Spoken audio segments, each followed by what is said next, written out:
सबसे पहले तलाल साहब, आपके नज़दीक हो क्या रहा है? इलेक्शन आप सारे हार रहे हैं, सेकंड भी नहीं, आप थर्ड पोजीशन पे कश्मीर में आ रहे हैं।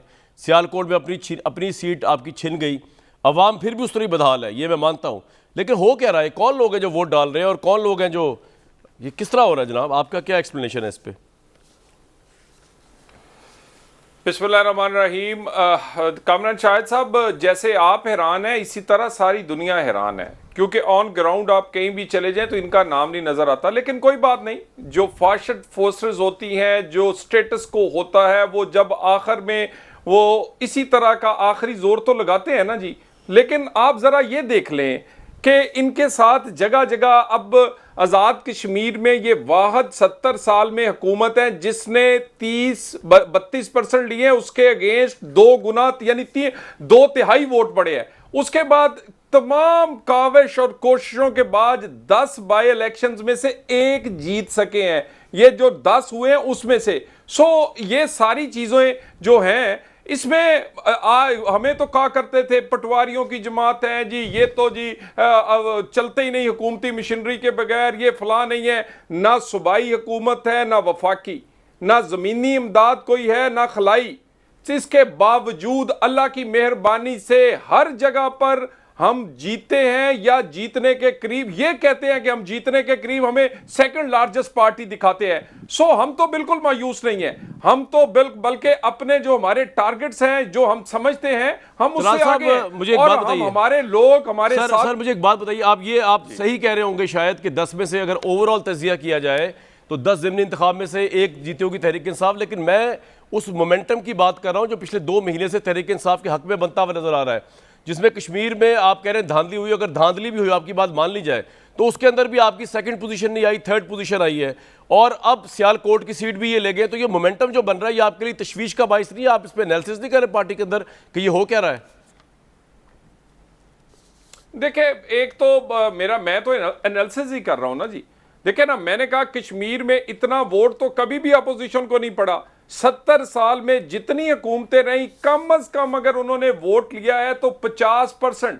कश्मीर से इन्होंने 33 में से 16 सीटें ली हैं, और अगर वो परसेंटेज निकालें तो ये 25% से भी कम वोट लिया है। 2/3 वोट आजाद कश्मीर के लोगों ने इनके खिलाफ दिया है। जो सीटें ये जीते हैं पंजाब से जोर जबरदस्ती से, मुहाजिरीन की सीटें, वो डाल के 32% वोट बलता है, उसके बावजूद मेजॉरिटी इनके खिलाफ है। अगली बात, और ये तारीख में कभी नहीं हुआ, 2011 में 53% पीपल्स पार्टी ने लिया, 2016-17 में हमने तकरीबन 45% से ज्यादा वोट लिए। इसी तरह बाकी 70 साल में भी। अब अगली देखे ना, तमाम की तमाम फोर्सेस, तमाम हुकूमतें, तमाम चीजें, प्रोपोगंडा, उसके बाद जो सख्तियां और जो वो मसाइल हैं वो हम फेस कर रहे हैं, उसके बाद लोग हमारे साथ खड़े हैं। आज भी अगर किसी से कोई मुकाबला है या किसी से इनको खतरा है या इन्हें लग रहा है कि ये जीतने जा रहे हैं, वो नून लीग है। हम तो बिल्कुल मायूस नहीं है। और ये कह देना जी वो फलानी तस्वीर आ गई थी, वैसे नवाज शरीफ को दिखाना मना है, वो एक तस्वीर आ गई थी जी, अब ये गद्दार हो गए। हर इलेक्शन से पहले या हम गद्दार होते हैं या तौहीन रसालत के मुजरम होते हैं, उससे पहले जी हम मुसलमान भी अच्छे होते हैं और मुहिब्बे वतन भी होते हैं। ये चीजें अगर फर्क डालती तो ये फिर कश्मीर में 5 लाख वोट वो गद्दारों का पॉइंट आ गया, या फिर सियालकोट में कल जो 55,000 वोट पड़ा वो गद्दारों का, below the belt of Pakistan और ये हमें ड्रामाबाजी है। बात ये कि below the belt of Pakistan की नेशनल पार्टीज को गद्दार कहा जाए, कोई गद्दार नहीं। हमारे पास क्या सर्टिफिकेट है? मिलेगा बुखारी साहबा, मुबारक हो, आपकी पार्टी जो है वो कश्मीर में इलेक्शन जीत रही है। आज वज़ीर आला के इंटरव्यूज़ हुए, देखेंगे इमरान खान साहब जो हैं पुराने कारकुन को प्रेफर करते हैं या नए आने वाले लोगों को प्रेफर करेंगे। सॉरी, प्राइम मिनिस्टर के इंटरव्यूज़ हुए कश्मीर के अंदर। लेकिन साथ साथ क्या आप इस खुशी में मुब्तला तो नहीं हो गए कि ये जो आप जीत का मोमेंटम मैं एक्सप्लेन कर रहा हूँ, ख्वाह वो कश्मीर है, वो ख्वाह सियालकोट है, वो बनता तो नज़र आ रहा है, वो ये भी हो सकता है कि आप फेडरल में इसलिए, वो इसकी और भी वजह हो सकती है, लेकिन ये वजह शायद ना हो कि ग्राउंड के अंदर आपने अवाम की ज़िंदगी बेहतर की है। तो क्या आप इस खुशफहमी का शिकार तो नहीं हो गए गलती से भी कि अवाम को रिलीफ मिल गया इसलिए वोट कास्ट कर रही है तहरीक इंसाफ के लिए? थैंक यू कामरान, बहुत शुक्रिया आपका। पहले तो कामरान मैं 1 मिनट लूँगी क्योंकि ईद के बाद पहली दफ़ा आपके टॉक शो के ऊपर मैं अपेयर हो रही हूँ और आपने एक बहुत ही अच्छा ईद का प्रोग्राम किया। आपके वालिद जो पाकिस्तान की फ़िल्मी दुनिया के बहुत बड़े लेजेंड हैं, हम सब ने उस टॉक शो को एंजॉय किया, उनके इंटरव्यू को एंजॉय किया। पाकिस्तान की आवाम उनकी इज़्ज़त करते हैं, उनको सराहते हैं।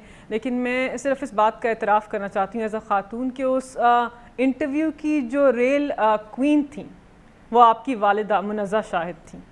आपकी वालिदा जैसी ख़ानदानी ख़वातीन, बावफ़ा बावक़ार ख़वातीन जो वफ़ा की मेराज होती हैं, वो पाकिस्तान की ख़वातीन के लिए रोल मॉडल हैं।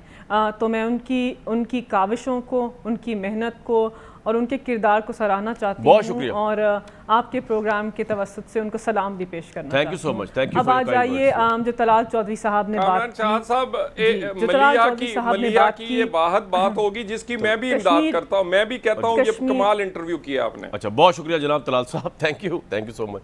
अच्छा जी, अब सवाल पे आ जाए मलिका साहिबा। पहली दफा मैं और तलाल चौधरी किसी चीज़ पे किसी बात पे एग्री किए। चले जी, मैं कहना चाहती हूँ कि देखिए तलाल चौधरी साहब ने बात की कि हमें सर्टिफिकेट दिए जाते हैं गद्दारी के। हमें कहा जाता है कि हम पाकिस्तान इस्लाम के ख़िलाफ़ या कुछ नामूस रिसालत के ख़िलाफ़ हम कैंपेन चलाते हैं। देखिए बात यह है कि आपके अमल ही ऐसे, आपकी हिकमत अमली ही ऐसी है। आप जब पाकिस्तान की सालमियत के मुहाफ़िज़ों के ख़िलाफ़ मुनज़्ज़म तहरीक चलाएंगे, पाकिस्तान की अफवाज को कमज़ोर करना चाहेंगे, तो पाकिस्तान की आवाम और आज़ाद जम्मू एंड कश्मीर की आवाम आपको मुस्तरद करेंगे। आप जब हमदुल्ला जैसे लोगों से मुलाकात करेंगे जो पाकिस्तान के ख़िलाफ़ जहर उगलते हैं, जब जिंदाल को अपने घर बुलाएंगे, जब इंडिया जाके हुर्रियत रहनुमाओं से नहीं मिलेंगे और मोदी को शादी पे बुलाएंगे, तो पाकिस्तान की आवाम के सामने आप लेकिन मलिका साहब ये सब कुछ तो ये मोदी वाला तो पहले भी पास था, इन्होंने ज़िमनी इंतखाब जीते फिर भी जीते ज़िमनी इंतखाब, तो ऐसी बात तो नहीं है। हम सिर्फ ये कह रहे हैं कि इनकी मकबूलियत देखें कामरान, इनकी मकबूलियत गिर रही है क्योंकि ये इंतशार की सियासत कर रहे हैं और इनकी सारी सियासत का जो महवर है वो इक़्तिदार है। पाकिस्तान की आवाम, आज़ाद जम्मू एंड कश्मीर की आवाम, सियालकोट की आवाम ने ये देख लिया है। आपने कहा कि हम किसी खुशफहमी में मुब्तला तो नहीं है, नहीं, देखें हम इनकी तरह तकब्बुर में मुब्तला नहीं होते। हम इंकिसारी से काम लेते हैं, हम तहम्मुल से काम लेते हैं। हमने 2002 में जो एक सीट की जद्दोजहद शुरू की थी, आज अल्हम्दुलिल्लाह अल्लाह के फजल से और इमरान खान की मेहनत की वजह से, वज़ीर आज़म इमरान खान की मेहनत की वजह से और उनकी हिकमत अमली की वजह से, देखें मईशत पे आप क्रिटिक करते हैं, तनकीद आपका हक है, लेकिन हमने पाकिस्तान की मईशत को उठाया। इंडिया की मईशत -7% से सुकड़ गई, पाकिस्तान की 4%। लेकिन मलिका साहब एक मिनट, मेरा सवाल आपसे जो पुट किया था ना, मैंने आपसे सवाल ये पुट किया था कि ये जो मोमेंटम आपका बन रहा है वो तलाल साहब तो कह रहे हैं किसी और वजह से बन रहा है, लेकिन अगर ये जेन्युइनली भी बन रहा है आपका, तो ग्राउंड के ऊपर आप ये रियलाइज़ कर रहे हैं ना लोगों के हालात चेंज नहीं हुए, तो अब ये भी हो सकता है कि वफाकी हुकूमत और उनकी सपोर्ट फिरदौस आशिक अवान साहब जैसे वहाँ पहुंची हुई थी सियालकोट में, आज प्राइम मिनिस्टर ने उनका शुक्रिया भी अदा किया, उन्होंने बड़ा अपना पता नहीं इन्फ्लुएंस यूज़ किया या उन्होंने अपनी सियासत दिखाई वहाँ पे, जो कुछ भी किया। 2023 में एक न्यूट्रल सेटअप होगा और लोगों को ये सारी बातें याद आएंगी जो महंगाई के तूफान फेंके गए और जो कंटिन्यू कर रहे हैं। तो मैं ये कह रहा हूँ आप खुशफहमी मुब्तला तो नहीं हो गए खुदा ना खास्ता कि अवाम इसलिए वोट दे रही है कि वो खुश हो गए, महंगाई खत्म होगी? मैं ये सवाल था मेरा। नहीं, देखिए कामरान, मकबूलियत तो हासिल है ना। गैलप का सर्वे आया है जिसने कहा है कि 67% पॉपुलैरिटी इमरान खान को हासिल है, 44% पाकिस्तान तहरीक इंसाफ की मकबूलियत है। उसी सर्वे में कहा कि 53% लोग ये बिलीव करते हैं कि इलेक्शन जो है फ्री एंड फेयर होगा। इन्होंने धांधली की बात की। आपकी हुकूमत थी, आपके अमला था, आपके अंडर वहाँ की पुलिस थी और उस वक़्त आप 5 साल की हुकूमत करने के बाद बुरी तरह हार गए। 31 सीटों से 6 सीटों को जो सफ़र आपने तय किया है वो पाकिस्तान मुस्लिम लीग नवाज की नाअहली है और हमारी मकबूलियत की निशानी है। और आपको लगता है कि आवाम को सम्राट नहीं मिल रहे, लेकिन आवाम देख रहे हैं ना कि एहसास प्रोग्राम हो। राइट, आवाम देख रहे हैं कि प्राइम मिनिस्टर को एहसास है। ठीक है, आपका ये पॉइंट आ गया।